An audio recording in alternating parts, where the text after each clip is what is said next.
শিক্ষার্থীরা, বার্ষিক পরীক্ষায় কোন কোন বিষয়ে তোমাদের সাবধান হতে হবে এই বিষয়গুলো জানা তোমাদের জন্য খুবই জরুরি। তাই ভিডিওটি তোমরা সম্পূর্ণ দেখবে, তোমাদের কাছে অনুরোধ রইল। প্রথম যে বিষয়টি দেখো, এমসিকিউ।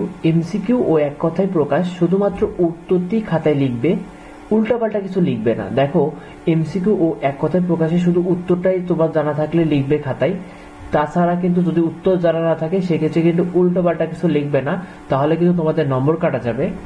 তারপরে দেখো সংক্ষিপ্ত প্রশ্ন। সংক্ষিপ্ত প্রশ্নে যে বিষয়টি থাকবে অর্থাৎ সেটি লক্ষ্য করেই তোমরা 2 থেকে 3 লাইনে মধ্যে প্রশ্নটির উত্তর শেষ করবে। অর্থাৎ সংক্ষিপ্ত প্রশ্নে কিন্তু অতিরিক্ত লিখতে যাবে না, অর্থাৎ যতটুকু তুমি জানো সংক্ষিপ্ত প্রশ্নে মূল উত্তরটাই তোমরা 2 থেকে 3 লাইনের ভিতর শেষ করবে। তারপরে দেখো, রচনামূলক প্রশ্নের মূল উত্তরটি 1 লাইনে দেবে। অর্থাৎ প্রথমেই কিন্তু রচনামূলক প্রশ্নে একটি প্যারা করে 1 লাইনে লিখে ফেলবে, তারপর তোমরা পুরো প্রশ্নটি 8 থেকে 12 লাইনের ভিতর শেষ করবে। অর্থাৎ রচনামূলক প্রশ্ন খুব বেশি বড় করবে না, আবার একদম ছোট করবে না, তাহলে কিন্তু বেশি নাম্বার পাবে। তারপরে দেখো, খুবই গুরুত্বপূর্ণ, দৃশ্যপট নির্ভরের প্রশ্নে শুধু উদ্দীপক লিখবে না। তোমাদের একটা সবচেয়ে কমন বিষয়, সেটা হলো তোমরা দৃশ্যপট নির্ভর প্রশ্নে শুধু অনেকে উত্তর লেখার চেষ্টা করো অথবা উদ্দীপক লেখার চেষ্টা করো, এটা লিখবে না।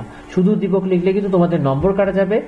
দৃশ্যপট নির্ভর প্রশ্নে প্রথমে বইয়ের সাথে যেটা মিল রয়েছে অর্থাৎ বইয়ের অংশটি লিখবে, তারপরে কিছুটা উদ্দীপক লিখে শেষ করবে। অর্থাৎ তোমাদের প্রথম কাজ থাকবে দৃশ্যপট প্রশ্নে, দৃশ্যপট নির্ভর প্রশ্নে অর্থাৎ উদ্দীপকটা পড়ে সেটার সাথে যে মিলটা তোমরা বইয়ের সাথে খুঁজে পেয়েছো পাঠ্য বইয়ের সাথে, সেগুলো লিখে ফেলবে।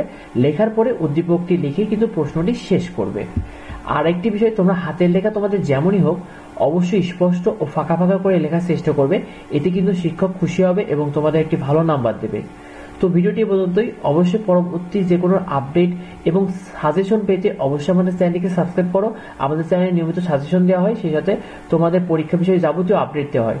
তো আর যদি কিছু জানার থাকে অবশ্যই ভিডিওতে কমেন্ট করো। ধন্যবাদ সবাইকে।